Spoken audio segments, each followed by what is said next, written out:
नमस्कार दोस्तों, जय हिंद, जय भारत। मैं हूं CL Saini, CDRK Saini BEd classes YouTube channel पर आप सभी का हार्दिक स्वागत है, अभिनंदन है। देखिए, हम अध्ययन कर रहे हैं अधिगम एवं शिक्षण।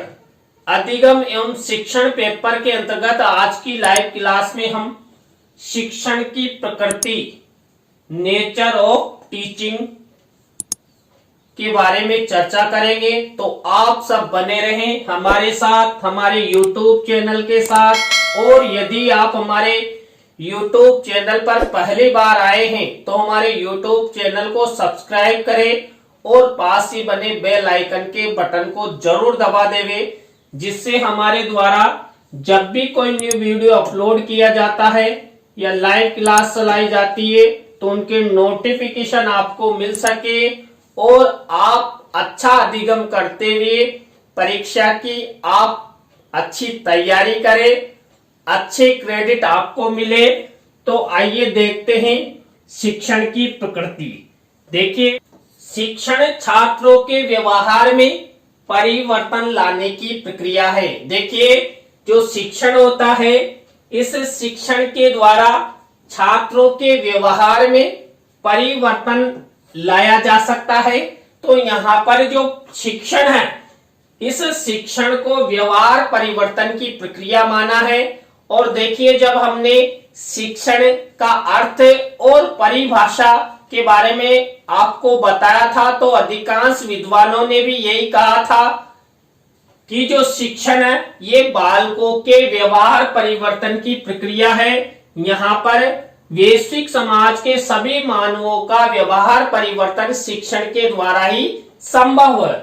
शिक्षण वह प्रक्रिया है जिसके प्रारूप तथा परिचालन की व्यवस्था इसलिए की जाती है कि जिससे छात्रों के व्यवहार में परिवर्तन लाया जा सके। देखिए, जो शिक्षण की प्रक्रिया है, ये शिक्षण की प्रक्रिया इसलिए अपनाई जाती है कि शिक्षण के द्वारा छात्रों के व्यवहार में परिवर्तन लाया जा सके और उस परिवर्तन के द्वारा वह सामाजिक प्राणी बनते हुए समाज के कर्तव्यों को निभाते हुए अपने जीवन के लक्ष्यों को सार्थक करते हुए अपना जीवन सफलता की ओर ले जाए और हर स्थान पर वो जीवन में सफलताएं प्राप्त करे। शिक्षण प्रक्रिया का मुख्य लक्ष्य सीखना होता है। देखिए, जो शिक्षण होता है, इस शिक्षण का मुख्य उद्देश्य सीखना यानी कि अधिगम, जिसे हम इंग्लिश में लर्निंग कहते हैं। तो शिक्षण का मुख्य उद्देश्य सीखना, अधिगम, लर्निंग। और ये शिक्षण हम लर्निंग बाय डूइंग के माध्यम से, लगातार अपने अनुभवों के माध्यम से, शिक्षकों के सानिध्य में करते रहते हैं और अपना व्यवहार परिवर्तन करते रहते हैं। शिक्षण प्रक्रिया में अधिगम का मार्गदर्शन एवं दिशा बोध कराया जाता है। देखिए, जो शिक्षण प्रक्रिया होती है, इस शिक्षण प्रक्रिया में अधिगम का मार्गदर्शन यानी कि सीखने का मार्गदर्शन, सीखने के तरीके बताए जाते हैं, सीखने का बोध कराया जाता है।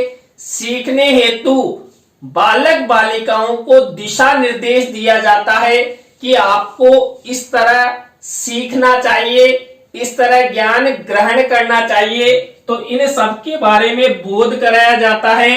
तो यहाँ पर जो शिक्षण की प्रकृति है, इस शिक्षण की प्रकृति के बारे में हम चर्चा करते हैं। यहाँ पर हमने कम से कम 20 पॉइंट ऐसे लिए हैं जो शिक्षण की प्रकृति को सार्थक करते हैं। इसमें पहला बिंदु देखिए, शिक्षण प्रशिक्षण से लेकर अनुदेशन तक अंतः प्रक्रिया। देखिए, जो शिक्षण होता है, ये शिक्षण प्रशिक्षण से लेकर अनुदेशन तक की अंतः प्रक्रिया माना गया है। देखिए, शिक्षण के अंतर्गत प्रत्येक बालक बालिका को प्रशिक्षण दिया जाता है, अनुदेशन की दिया जाता है और उसके द्वारा अंतः प्रक्रिया होती है। अंतः प्रक्रिया के द्वारा बालकों में अधिगम होता है और अधिगम होने से बालकों के व्यवहार में परिवर्तन होता है। इसलिए यहाँ पर जो शिक्षण है, इस शिक्षण को प्रशिक्षण से लेकर अनुदेशन तक अंतः प्रक्रिया माना गया है। दूसरे नंबर की प्रकृति है शिक्षण एक औपचारिक तथा अनौपचारिक प्रक्रिया है। देखिए जो शिक्षण होता है ये बालक बालिकाओं को, वैश्विक मानवों को औपचारिक और अनौपचारिक दोनों ही प्रकार से दिया जा सकता है। और शिक्षण प्राप्त करने के बाद बालक बालिकाओं का व्यवहार परिवर्तन होता है, उनमें ज्ञान की प्राप्ति होती है, अधिगम होता है और अधिगम के द्वारा वो अपना फ्यूचर निर्माण करते हैं। शिक्षण एक स्व उद्देश्य प्रक्रिया है। देखिए जो शिक्षण है ये शिक्षण एक उद्देश्यपूर्ण प्रक्रिया माना गया है। इस शिक्षण में हम जो भी जीवन में कार्य करते हैं उस कार्य की सार्थकता होती है। इस शिक्षण का उद्देश्य होता है और इस शिक्षण का मुख्य उद्देश्य मैंने आपको बता ही दिया, सीखना, अधिगम होता है। तो यहाँ पर एक शिक्षण एक स्व उद्देश्य प्रक्रिया माना गया है। इसी तरह देखिए जो नेक्स्ट प्रकृति है शिक्षण एक निर्देशन, एक अंतः प्रक्रिया माना गया है। देखिए जो शिक्षण होता है इस शिक्षण में एक शिक्षक छात्रों को निर्देशन प्रदान करता है और उस निर्देशन के द्वारा शिक्षक और छात्र में अंतः क्रिया होती है और उस अंतः क्रिया के द्वारा छात्र अधिगम करते हैं और अधिगम के द्वारा छात्रों को शिक्षा प्राप्त होती है, ज्ञान की प्राप्ति होती है। इसी तरह जो शिक्षण है इस शिक्षण को एक उपचार विधि माना गया है। एक उपचार विधि इसलिए माना गया है कि शिक्षण के द्वारा बालकों को अधिगम करवाया जाता है, बालकों के व्यवहार में परिवर्तन लाया जाता है। तो यहाँ पर कोई बालक जिसमें ज्ञान नहीं है लेकिन उस बालक को शिक्षण कार्य संपादन के द्वारा उसे अधिगम करवाया जा सकता है, उसके व्यवहार में परिवर्तन लाया जा सकता है। तो इसलिए ही जो शिक्षण है इस शिक्षण को एक उपचार विधि माना गया है और उस उपचार विधि के द्वारा जो ज्ञान मिलता है उस ज्ञान के द्वारा बालक बालिकाओं का जीवन सफलता के शिखर की ओर जाता है। इसी तरह देखिए नेक्स्ट प्रकृति है शिक्षण कला एवं विज्ञान। देखिए शिक्षण को एक कला माना गया है, शिक्षण को एक विज्ञान माना गया है। देखिए शिक्षण एक कला वो कैसे है? देखिए एक अध्यापक छात्रों को पढ़ाता है, छात्रों को शिक्षण करवाता है, तो यहाँ पर शिक्षक में भी कला होनी चाहिए कि वो किस तरह प्रस्तुतिकरण करे कि छात्रों को अच्छा अधिगम हो। तो शिक्षण में भी वो कला आनी चाहिए और वो कला आती है प्रशिक्षण के द्वारा। आप सब अध्यापक बनने जा रहे हैं, आप सब भी प्रशिक्षण ले रहे हैं और इस प्रशिक्षण के दौरान आपको बताया जाता है कि आप छात्रों को किस तरह पढ़ा सकते हैं, किस तरह उनके सामने प्रस्तुतिकरण कर सकते हैं। आपके मन में जो पढ़ाने संबंधी डर है, हेजिटेशन है, उसको आप किस तरह निकाल सकते हैं। तो इन सब के बारे में आपको बीएड प्रशिक्षण के दौरान, एसटीसी प्रशिक्षण दौरान, डीएड प्रशिक्षण के दौरान आपके जो प्रशिक्षक होते हैं वो आपको सिखाते हैं, अधिगम करवाते हैं। तो यहाँ पर जो शिक्षण है इस शिक्षण को एक कला माना गया है और इस कला के द्वारा जो बालक होते हैं जो खाली कागज के समान होते हैं उनमें ऐसी कला विकसित होती है कि वो एक दिन खुद शिक्षण यानी कि वापस वो भी टीचिंग कराने लग जाता है। तो ये प्रक्रिया लगातार चलती रहती है। शिक्षण को एक विज्ञान माना गया है। देखिए, शिक्षण के माध्यम से एक शिक्षक अनेक तरीकों का उपयोग करता है। अनेक गतिविधियों के माध्यम से, अनेक शिक्षण विधियों के माध्यम से छात्रों में जो वो शिक्षण करवाता है, उस शिक्षण के द्वारा शिक्षक चाहता है कि छात्रों में परिवर्तन आए। तो वो जो तरीके, शिक्षण विधियां ये अपनाता है, वो सब एक तरीके से शिक्षक को वैज्ञानिक, मनोवैज्ञानिक मानते हुए शिक्षक छात्रों में परिवर्तन करता है और उस परिवर्तन के द्वारा ही छात्रों में अधिगम होता है। तो यहाँ पर शिक्षण को एक कला एवं विज्ञान माना गया है। इसी तरह शिक्षण एक भाषागत प्रक्रिया। देखिए, शिक्षण किसके द्वारा प्रदान किया जा सकता है? भाषा के द्वारा। मान लीजिए अभी मैं आपको शिक्षण करवा रहा हूं, तो मैं अपने मुंह से जो मेरी भाषा है, उस भाषा के द्वारा आप में और मेरे में जो अंतः क्रिया हो रही है, ये सब भाषा के द्वारा ही संभव है। छात्र और शिक्षक के मध्य जो संप्रेषण होता है, कम्युनिकेशन होता है, किसका? शिक्षण का। वो भाषा के माध्यम से ही होता है और भाषा के द्वारा जो कम्युनिकेशन किया जाता है, वही कम्युनिकेशन अधिगम यानी शिक्षण की प्रक्रिया अपनाते हुए अधिगम में परिवर्तित हो जाता है और वही अधिगम छात्रों का व्यवहार परिवर्तन कर देता है। शिक्षण एक सामाजिक और व्यवसायिक क्रिया है। देखिए, शिक्षण को हमने जब यहाँ पर कला एवं विज्ञान माना, तो शिक्षण के माध्यम से सामाजिक परिवर्तन होता है और जो शिक्षण है, ये सामाजिक लोगों के द्वारा सामाजिक जीवन में सामाजिक लोगों को ही प्रदान किया जाता है, क्योंकि हम सब सामाजिक प्राणी हैं। हमारे जो बालक बालिका हैं, ये सब सामाजिक बालक हैं। तो शिक्षण को एक सामाजिक प्रक्रिया माना है और शिक्षण को एक व्यवसायिक क्रिया भी माना है। देखिए, मान लीजिए मैं किसी भी स्कूल या महाविद्यालय में पढ़ाता हूं, तो ये मेरा व्यवसाय है। या आप सब अध्यापक बनने के बाद गवर्नमेंट जॉब लगोगे, तो ये आपका व्यवसाय है।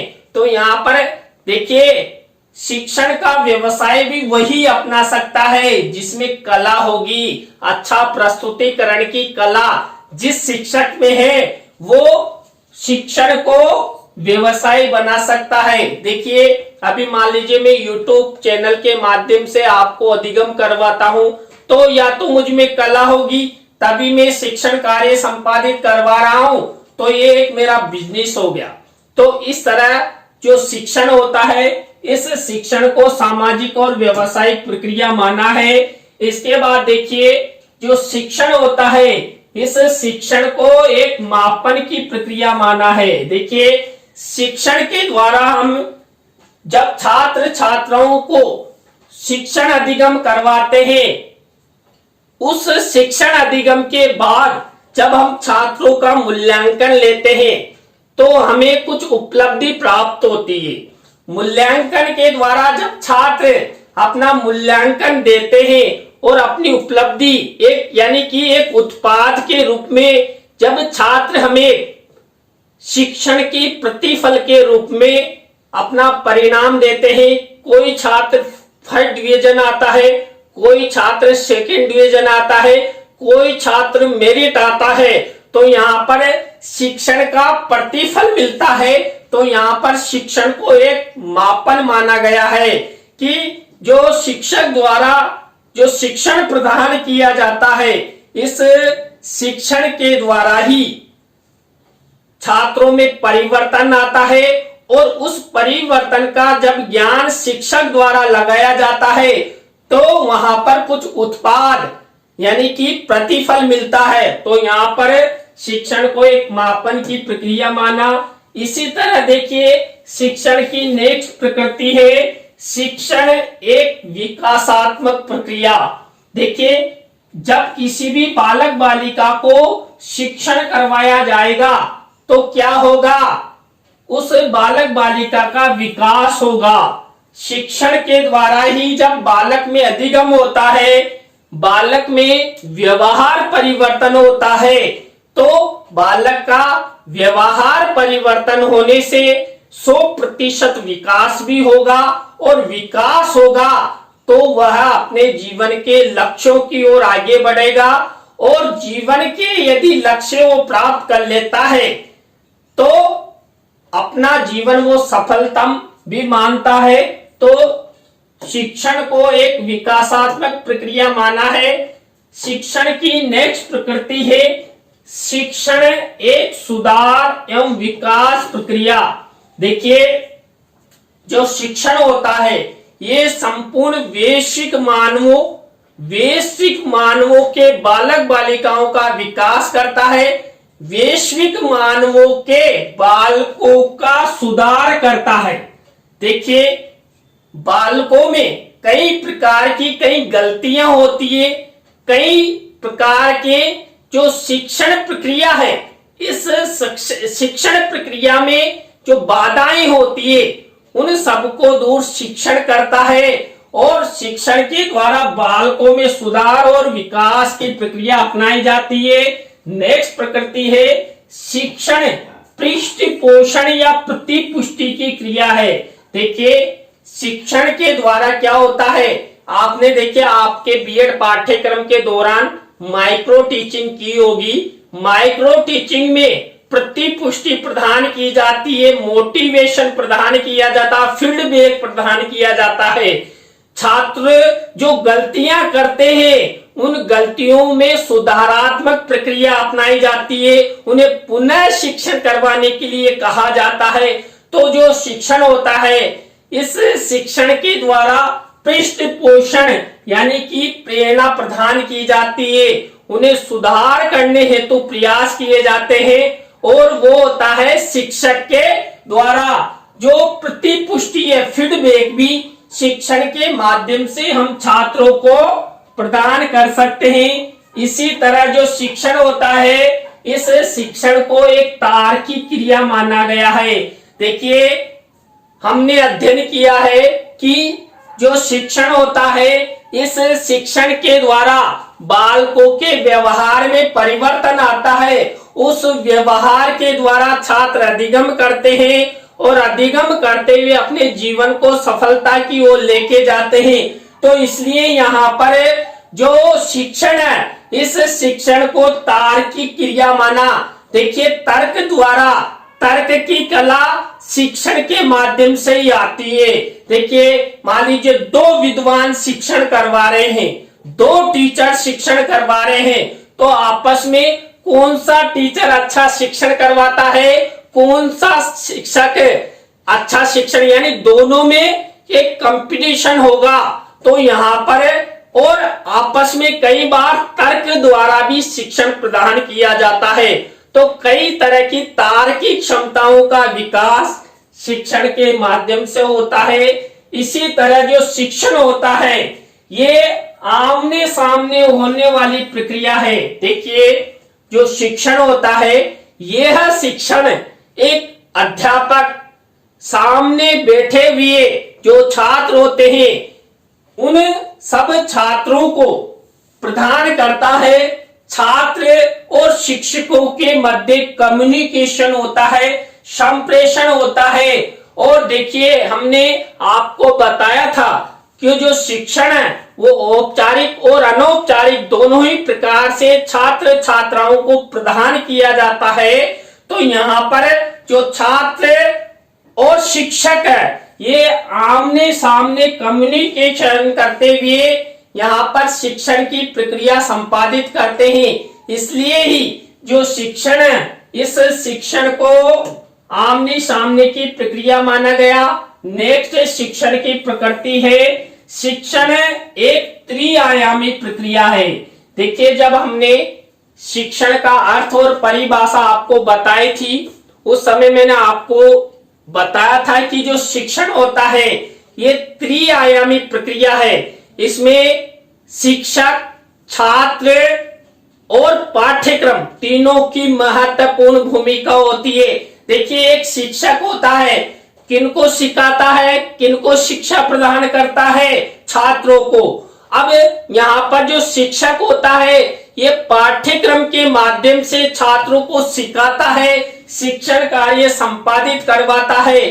तो यहाँ पर तीनों का स्वरूप निर्धारित होता है और शिक्षण प्रक्रिया में शिक्षक, छात्र और पाठ्यक्रम का महत्वपूर्ण स्थान होता है। इसलिए यहाँ पर जो शिक्षण है, इस शिक्षण को त्रिआयामी प्रक्रिया माना। इसी तरह देखिए, नेक्स्ट शिक्षण की प्रकृति है। शिक्षण एक अधिगम की प्रक्रिया। देखिए, शुरू में भी हमने अध्ययन की थी कि जो शिक्षण होता है ये शिक्षण अधिगम यानी सीखने की प्रक्रिया है। शिक्षण के द्वारा बालक बालिकाओं में परिवर्तन होता है और वो परिवर्तन शिक्षण के द्वारा संभावित है। शिक्षण के द्वारा ही बालक और बालिका सीखते हुए अधिगम करते हैं। तो यहाँ पर जो शिक्षण है उसको एक अधिगम की प्रक्रिया माना है। इसके बाद शिक्षण एक अंतः प्रक्रिया। देखिए, जो शिक्षण होता है, छात्रों में जो अंतर्निहित शक्तियां हैं, अंतर्निहित जो क्षमताएं हैं, उन सबको बाहर निकालने का कार्य करता है। जब एक शिक्षक औपचारिक और अनौपचारिक रूप से छात्रों को अधिगम करवाता है, पढ़ाता है, तो छात्रों का जो प्रतिफल के रूप में, उत्पाद के रूप में जो अंतः क्रिया होती है, उस अंतः क्रिया के द्वारा छात्र भी एक दिन धीरे धीरे शिक्षण कार्य करना सीख जाते हैं। अब मान लीजिए छात्र कक्षा 12 तक अध्ययन करते हैं, 12वीं के बाद वो बीएसटीसी कर लेते हैं, डीएड कर लेते हैं, बीए के बाद वो बीएड कर लेते हैं। तो यहीं से ये शिक्षण पीढ़ी दर पीढ़ी, यानी एक शिक्षक अपने छात्रों के साथ अंतः क्रिया करता है और वही अंतः क्रिया एक दिन प्रतिफल के रूप में वही शिक्षण में परिवर्तित हो जाती है। इसी तरह देखिए, नेक्स्ट प्रकृति है। शिक्षण एक सामाजिक प्रक्रिया माना है। जो शिक्षण होता है ये शिक्षण एक सामाजिक प्रक्रिया है। क्योंकि जो शिक्षण होता है ये शिक्षण सामाजिक प्राणियों को, सामाजिक बालक बालिकाओं को सिखाया जाता है। देखिए, जो शिक्षण करने वाले हैं ये सब सामाजिक प्राणी होते हैं और ये सब सामाजिक प्राणी समाज के अंग यानी कि विद्यालय के माध्यम से औपचारिक और अनौपचारिक रूप से शिक्षण प्रक्रिया को संपादित करते हैं, अधिगम करते हैं। इसलिए जो शिक्षण है, इस शिक्षण को सामाजिक प्रक्रिया माना। इसी तरह नेक्स्ट प्रकृति है, शिक्षण एक अभिव्यक्तिकरण या प्रस्तुतिकरण की प्रक्रिया है। यहाँ पर प्रस्तुतिकरण की कला भी मान सकते हैं। देखिए, जो शिक्षण होता है, इस शिक्षण के माध्यम से एक शिक्षक अपनी अभिव्यक्ति किस तरह छात्रों के सामने प्रस्तुत कर सकता है, किस तरह अपनी भाषा का प्रयोग कर सकता है, तो इन सब के बारे में, अपनी अभिव्यक्ति और प्रस्तुतिकरण के बारे में यहाँ पर शिक्षण के माध्यम से ही पता लगता है कि शिक्षक में कितनी क्वालिटी है, शिक्षक कितना अच्छा पढ़ाता है। तो उसी के हिसाब से शिक्षण के माध्यम से ही अभिव्यक्तिकरण और प्रस्तुतिकरण का पता लगता है। इसी तरह नेक्स्ट प्रकृति है, शिक्षण एक संप्रेषण की क्रिया। देखिए, जो शिक्षण होता है, इस शिक्षण के द्वारा संप्रेषण की प्रक्रिया अपनाई जाती है। एक शिक्षक कक्षा कक्ष में या औपचारिक अनौपचारिक रूप में जो अपने सामने बैठे हुए प्रतियोगी हैं यानी कि शिक्षार्थी है उन सबको वो शिक्षण अधिगम करवाता है, ज्ञान प्रदान करता है, शिक्षा प्रदान करता है। तो ये सब संप्रेषण के माध्यम से ही होता है। देखिए अभी मेरी आवाज आप तक जा रही है, यानी संप्रेषण हो रहा है, तभी जाकर आप सबको अच्छा शिक्षण होगा। अच्छा शिक्षण होगा तो व्यवहार परिवर्तन होगा, और व्यवहार परिवर्तन होगा तो जीवन के जो लक्ष्य हैं, जो कल्पनाएं हैं वो सार्थक होगी और अपना जीवन सफलता के उच्च शिखर की ओर जाएगा। तो देखिए आज की क्लास में हमने शिक्षण की प्रकृति के बारे में 20 पॉइंटों का अध्ययन किया। आज की क्लास आपको कैसी लगी कमेंट्स में हमें जरूर बताएं। अच्छी लगी हो तो लाइक करें, कमेंट्स करें और शेयर जरूर करें दोस्तों। और आप सब हमारे चैनल के प्रति इसी तरह प्यार और मोहब्बत बनाए रखें। आप सब हमारी लाइव क्लास के अंत तक जुड़े रहे। आप सबको बहुत बहुत धन्यवाद। इसी तरह नए टॉपिक के साथ हम आपसे फिर मिलेंगे CDRK Saini BEd classes YouTube channel पर। जय हिंद, जय भारत, राम राम सा।